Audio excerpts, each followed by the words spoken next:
Welcome. Episode 467. Episode 467 of the Phase on View podcast, man. Welcome back, man. Shout out to y'all, man, because I am nothing without you. Shout out to all the supporters, the subscribers. We here, man. And make sure you guys stay tapped in, like, share, and subscribe to all the new people out there, my old subscribers. Let's get right to it, man. Right to it. We got an amazing episode for you guys today. The Phase on View podcast. We back at it. Man, where do we want to start, man? Where do we want to start? Man, there's so many places to start. I'm gonna just go. Let's talk about the holidays. We just had Halloween pass. I want to talk about the most expensive holidays. I think Halloween is up there, top 3 in the most expensive holidays. Like, shout out to y'all, man. The creativity that you see out there with the Halloween costumes. I feel like I see something different every year. I like we bringing the nostalgic back. I really like the costumes that had a lot of nostalgic to it.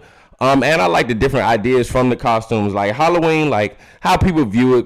People can view it in a negative light, but Halloween is a celebratory, little holiday. I actually like that holiday. But like after Christmas, I think it's Halloween.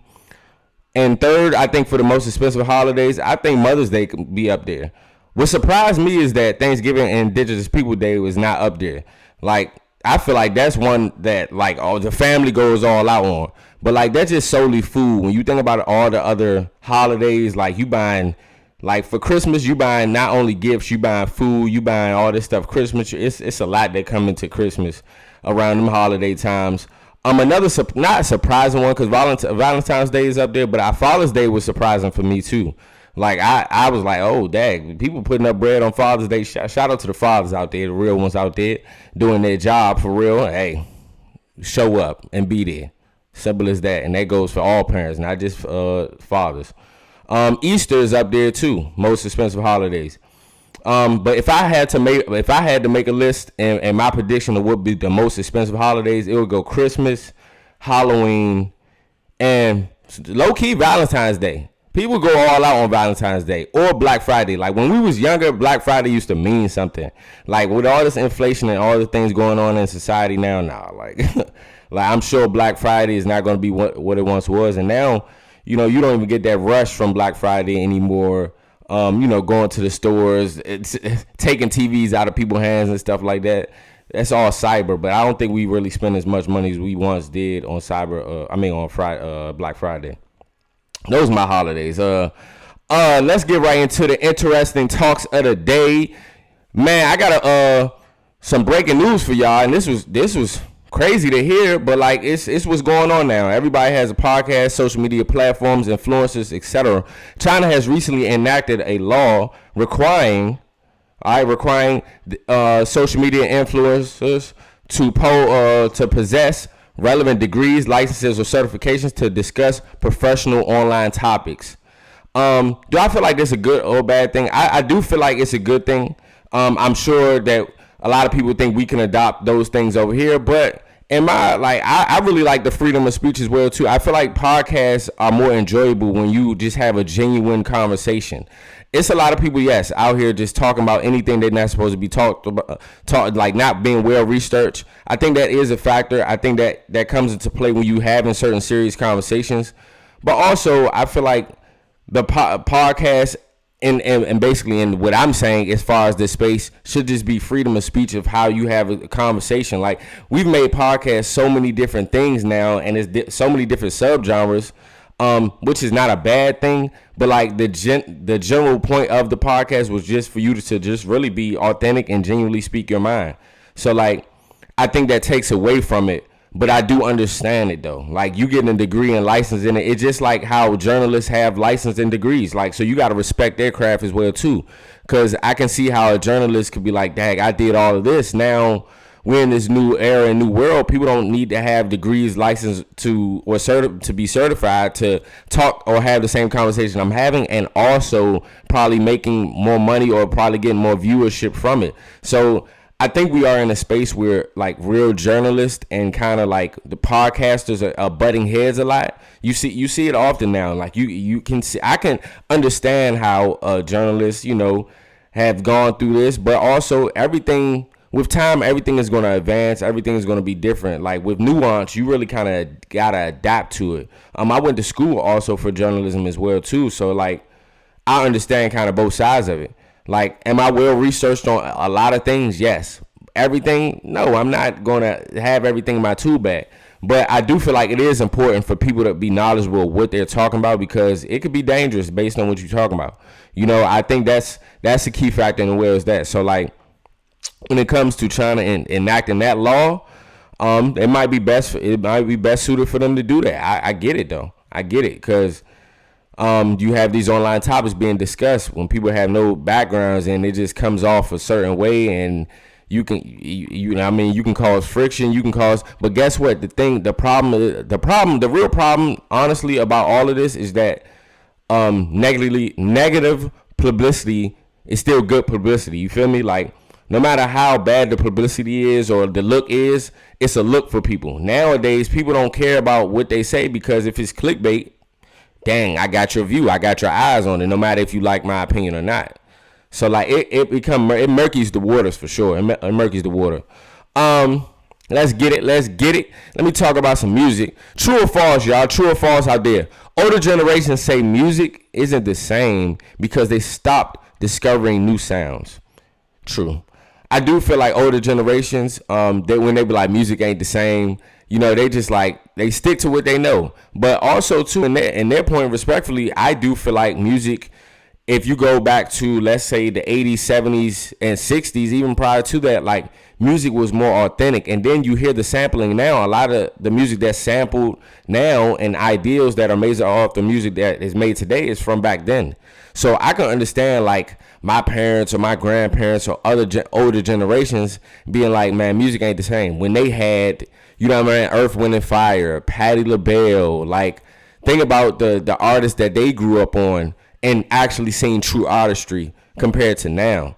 You know, everything now is kind of like microwave. It doesn't take away from, like, you know, take away from who the artist is, but the talent level is different and the sound is different. I get that. But, like, I think that's true, though, ultimately. Like, I do feel like the older generations, they just stopped listening for new sounds, because I think it's so, like, no matter if music's changed and you have artists that change, like, it's a sound that fits everybody. You feel me? Like, and I think it's a lot of good artists out here that kind of get overlooked because of today, because you have such the attention span is so short now, and then you have all these social media, you know, apps, you have all these things, so everything is microwavable. So the only people you may hear is just the big people that are the mainstream mega stars, and you don't actually go searching for other music. And that's the problem. Like, the music discovery has become very lazy. Like, we can look on our phones, we can see it, but like actually doing your research on the artist, like, it does that artist justice. But if you're looking at a megastar and say if you don't like the music and you have people within that genre you don't know about, like, people just don't care to look. Like, oh, like this is what R&B is right now. That happens a lot. People be like, oh yeah, this is what R&B and hip hop is right now. Just because you heard this one artist doesn't mean that's how all the artists are. And I think that's what older generations do now, as far as like saying music isn't the same, or hip hop is dead, or R&B this, that. I think also too, it factors in what you're searching for. You know what I'm saying? I feel like it's a lot of dope artists and music out here, but if you're not searching for that, and if you're stuck in your ways as far as what you want to hear, in your generation, then, you know, you're going to be closed-minded, you know? But I see both sides to that, because the older generations, look, I always say they have the best music because we going off of just pure talent, what it's based off of, instruments, like everything of that nature, bro. Like, music was way more, I wouldn't say impactful, because it's just as impactful today, but it was just, the art was more cared about, for sure. I think music as the art form was way more cared about back then. Man, unfortunately, I got to talk about this, but I'm very sad about this. I'm a Washington Commander fan. I'm diehard fan, diehard Washingtonian fan, and this injury, it broke my heart. But also too, like, it's one of these situations where you're such a diehard fan, you know these things happen, but also too, like, coaching staff, GM, all this stuff matters in the realm of football and sports. So JD5 just got recently injured. He also had a hamstring injury and a knee injury prior to this. My personal opinion, he shouldn't even been playing in this game. But, the conversations are around Dan Quinn and his decision to keep him in the game while Dan down 31 points. This remind me of a D Rose type of situation. And I'm not trying to exaggerate. It's just the fact of the matter is that you have your star, your future player. You have no opportunity to win this game. I don't care if you're trying to get more reps. That's a bad decision. And I respect Dan Quinn for taking ownership of that, because, yes, you are wrong. You read the room wrong. Live to play another day, for real. And he's had these significant injuries this year. I don't even know why he's playing in this game. Just let our star quarterback heal. Simple as that.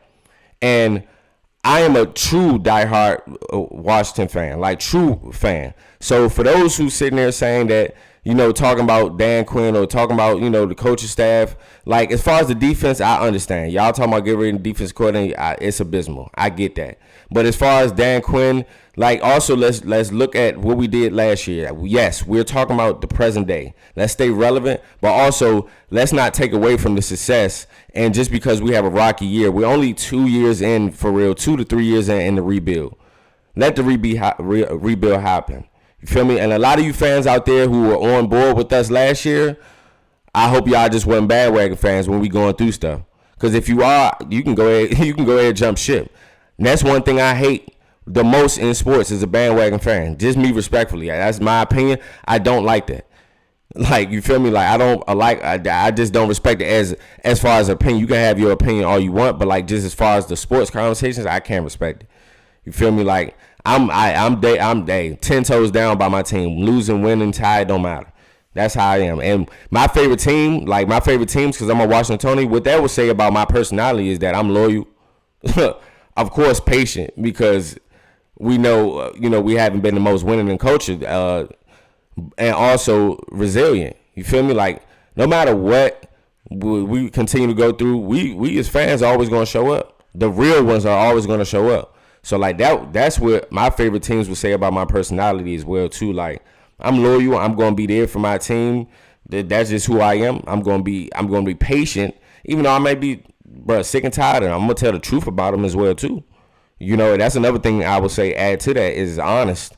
I'm going to be honest and objective about my team. And, like, resilient, bro. We done been through so much. Me as a Washington fan, I grew up, bro, like, in the Sean Terry era, but even before that, but that was the era that was really truly my era as far as Washington and growing up into all of this. So we done been through the fire. You know what I'm saying? We'll get to the other side of things, but this year, man, we chalk it up. It's a lot of injuries. It's not an excuse. We not coming to play, and it's a lot of mistakes, penalties, defense not looking good, giving up too many points. So it's not an excuse, but. Well, hey, we gotta bounce back. I'm still here. You ain't gotta worry about that. And look here, y'all Dallas fans, y'all can laugh now, cry later, because y'all got the same 3 wins we got. I don't care if y'all beat it. Y'all still got the same 3 wins. NFC East looking sad outside the Eagles. We are. You got all these other divisions dominating, man. The teams that you would not expect to even be in the playoff race. You got the Colts, you got the Jaguars, you got a lot of good teams out here that's hooping. That's hooping. So, hey, we shall see. But man, just praise up to JD5. Like this, we devastated. Just know that. We devastated, and just don't put your star player in that position.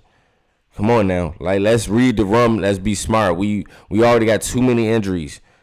This is a franchise quarterback. This is 1-on-1.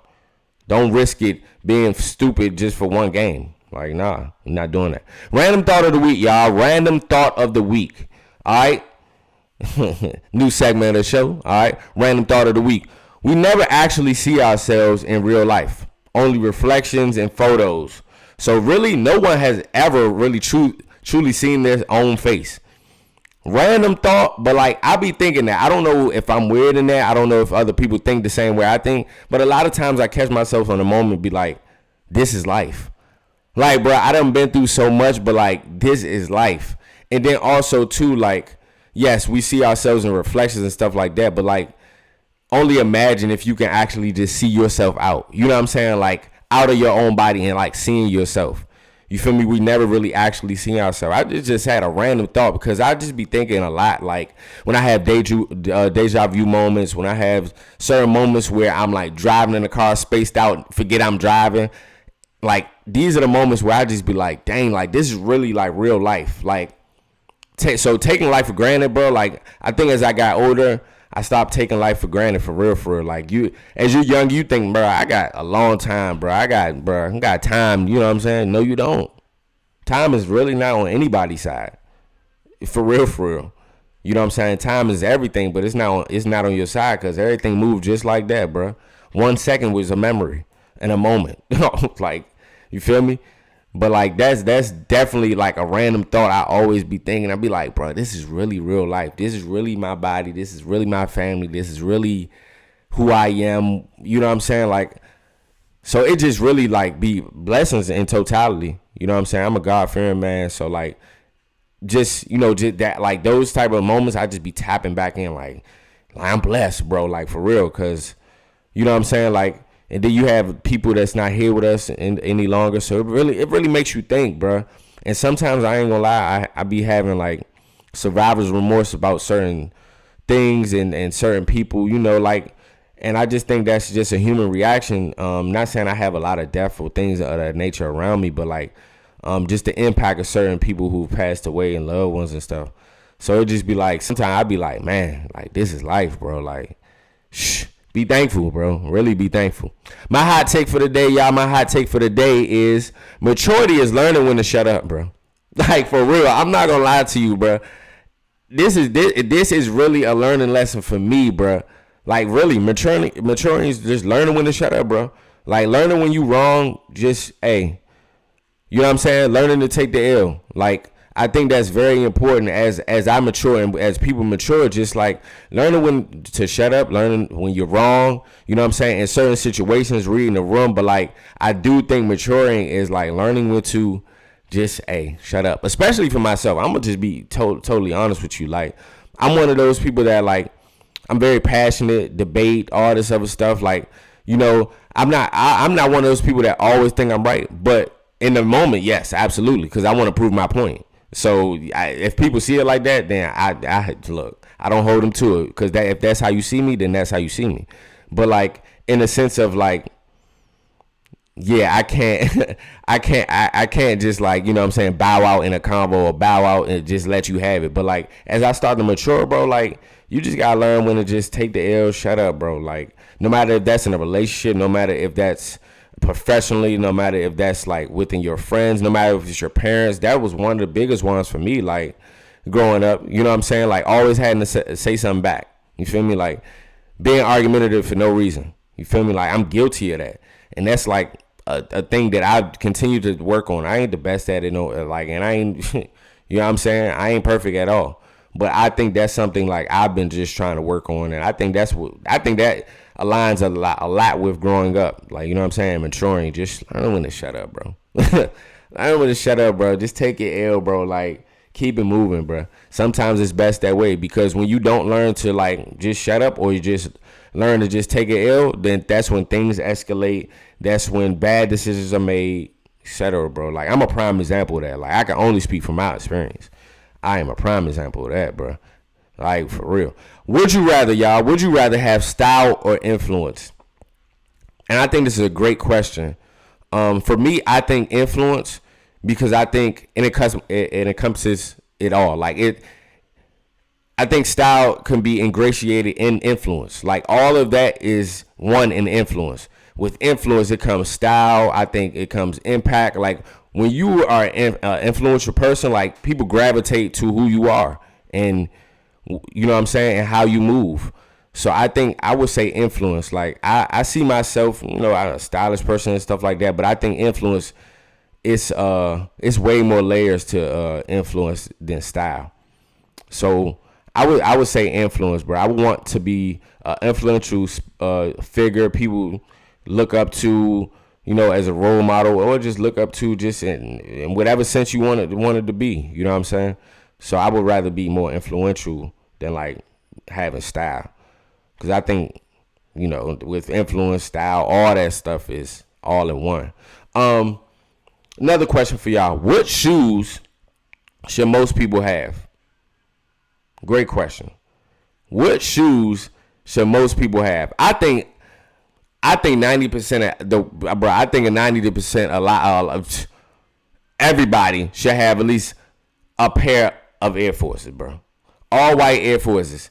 I know we in this different times now. You got these youngins out here calling us unks and OGs because we got the Air Forces. That's like looked at as the new OG shoe. No, bro. I think everybody should have a pair of white Air Forces, clean. Man, woman, whatever you choose, whatever your race, ethnicity, whatever you are, everybody should have some white Air Forces. Stop playing. You can never go wrong. Like, for me, I wouldn't say Jordans because, like, everybody has a different style. And also, like, with Air Force, like, everybody don't like sneakers. You know what I'm saying? Like, you got people that like Crocs. I would, like, that would be in the run in Crocs. But, like, I'm not a big fan of Crocs. I've worn them here and there, but, like, I don't think that's a shoe that everybody should have. Because seeing everybody with some Crocs, bro, like, it's common, but imagine a world where everybody just had Crocs on, put them jumps in sports mode. That would be a funny time, bro. Like, I think everybody should have, and maybe this is just coming from, like, where I come from and what I'm speaking to, so, like, maybe I'm just speaking for maybe my ethnicity and background, but I think everybody should have a pair of Air Forces. I think everybody should have a pair of boots, some type of boots, whether that be like Tim's, Dr. Martens, whatever your liking is. I think white Air Forces and boots would never go wrong. Like Tim's especially, bro. Like for sure. And then like honestly, if we're talking about like location and area, if you're from the DMV, you must have a pair of New Balances. All right, you must have a pair of New Balances. I think Air Maxes definitely should be in there. Jordans is not. Come on, it's not even a question. It's not even a question. The DMV shoe list is like in foams. Like those are the guaranteed DMV you must-haves. New Balances, foams, Jordans, Air Maxes. You know what I'm saying? Like you can never go wrong. You know what I'm saying? You can never go wrong with them Jones for sure. Man, how y'all doing out there, y'all? Let me talk to the chat real quick. How y'all doing out there, man? I just want to say thank y'all for real. Thank you guys for the support and love, man. Hey, I just be blessed, bro, because every time I look down on my social media platforms and stuff like that, getting likes and getting certain views, bro. I don't care how many likes, I don't care how many views. I'm just appreciative of people just looking in the content or just like what I had to say or commenting what I had to say, whether that be positive or negative. The fact that I'm reaching somebody that my voice is, you know what I'm saying, like therapeutic to somebody every week or somebody's daily watch or daily podcast. Like, I feel like that's important to appreciate just, when, especially if you're an influencer, any type of sort, like just appreciate the good. I think we get so lost in negativity and the negative comments, bro, and just like trying to respond to, what people have to say that's bashful about you, but we don't shine light on the positive comments, the people that, talk to you, and say certain things. Like what brings me joy too is just like what people be like, oh, bro, you still doing a podcast, bro? Like, yeah, absolutely, bro. And I like to sit here and say like, I'm still doing my content. I'm still doing my thing, still elevating in the space, and it's a lot of people that have started, and respect to them. Like a lot of people, it's just not for you, but like, I'm just like blessed because I look around and be like, oh my goodness, I just like got a YouTube notification saying like you just made your 1,500 video or something like that. It just be like, wow, bro, like, and that's just a thing, like just a life lesson, bro. Like when you just don't go out and just do something, then that causes you just to procrastinate and think about like, oh, when is the perfect time for this? When is the perfect time for that? No, like the perfect time is now. You feel me? While you're thinking about it, while you're in the moment, like the sooner you put off things, the sooner you're not gonna see the results of it. Like I got started with this in 2018, 19, like just with my phone, bro. And as the years came along, just just continue to build, just to continue to learn with the experience, not giving up, not stopping. So like every milestone I reach, whatever I do, I just want to, shout out to you guys, because I'm nothing without the supporters, the viewers, the subscribers. So just shout out to the family, bro. Shout out to the Phase on View podcast family. Hey, and whoever's in the chat, whoever watches and sees this, man, hey, y'all are great, man. I'm grateful for you. You feel me? Like, absolutely. Man, hey, we got music coming out. And this leads to a conversation before we go. All right. And look, before I even get into this, I am not a person that's from Chicago. I'm only from outside looking in, but I'm just talking about the impact and the influence of Chicago rappers it needs to be talked about. And one of my favorite rappers from Chicago, G Herbo, Lil Herb, just want to give him a shout out, but also just Chicago rappers. So it led me to this conversation. I was barbershop talk. We was just going by cities and states, like who has the best rappers from where. For me, for Chicago, the top 5 for Chicago, for me personally, all right, and I'm not from Chicago, I'm an outsider. I ain't from PG County, Maryland. It's only my perspective. Feel me? Outside looking in. G Herbo, all right, Lil Durk. I would say, no, for sure, number 1 should be Chief Keef. For real, because he paved the way in a certain type of way.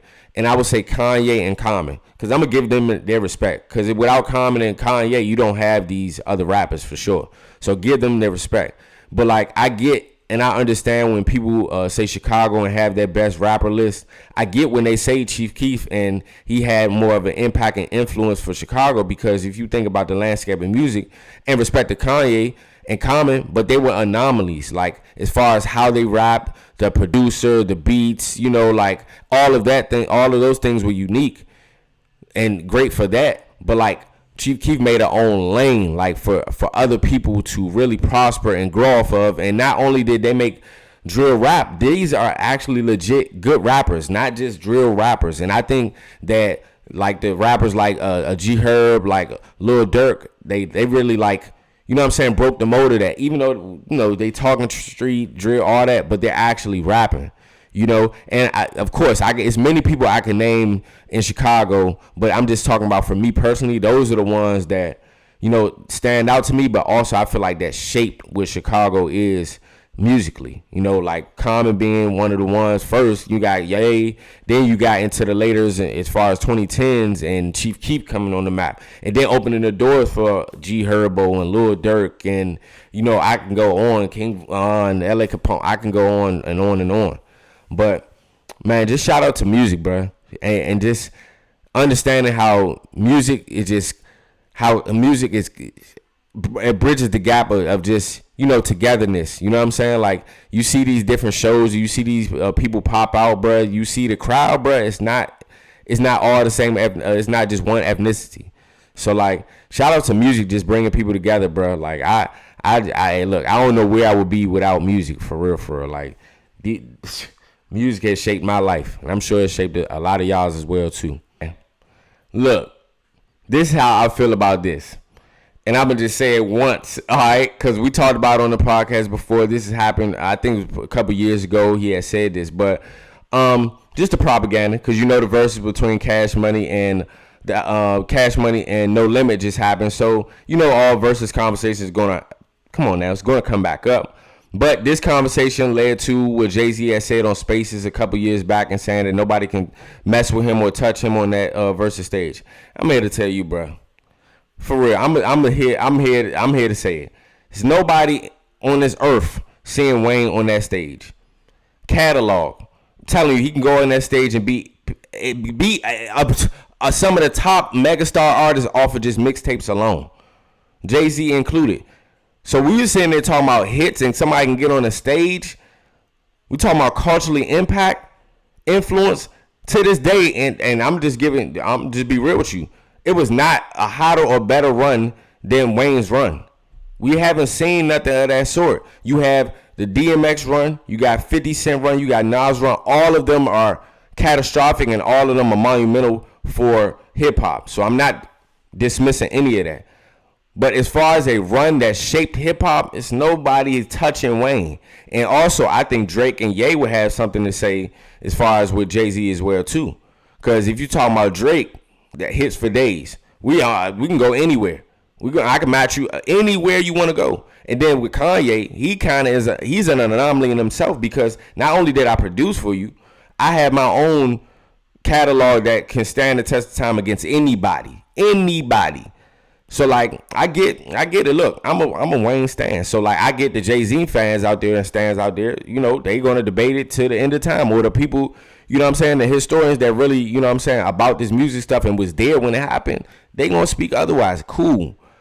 But I'm cool in saying I'm biased, especially within my generation, being a millennial, and at a time I grew up, in the time that Wayne was off and going crazy. You know what I'm saying? Like I get it. Everybody gonna have that different perspective, but I'm gonna just say this: to sit here and say that nobody get on the stage with Jay-Z, I'm gonna say it again. That is completely false. Completely false. And I'm sure if DMX was still alive, I know DMX did it with Snoop. DMX and Jay-Z we're talking 20 songs. I think that, let's not get that misconstrued. You talking about a Wayne that has 300 plus hits. You got Drake 300 plus hits, and this is all these documented. And I know Jay-Z got hits, and he got music that ring off, and performance that's gonna ring off. I know all those factor in, but let's not play. Let's not go there. I'm telling you, let's not go there. You got some people that got something to say about that. Hey, another amazing episode of the Phase on You podcast, man. Make sure you tap in. Make sure you tap into the content. Like, share, subscribe. Much love to you guys. One.